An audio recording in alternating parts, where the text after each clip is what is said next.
অশিক্ষিত ভিক্ষুকরা, হাত পাও নাই, ল্যাংরা লুলা, আল্লাহর হস্তে একটা টাকা দেন, সারাদিন খাই নেই।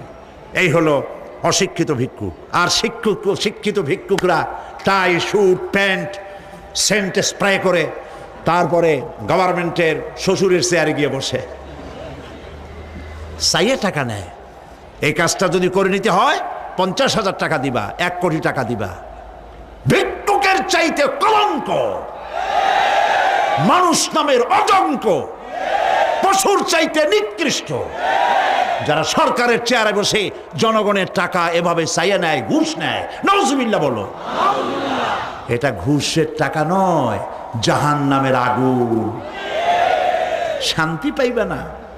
বেতন পাও 10,000 টাকা, কামাই করো 1 লাখ টাকা বা 50,000 টাকা, বরকত নাই, অশান্তি।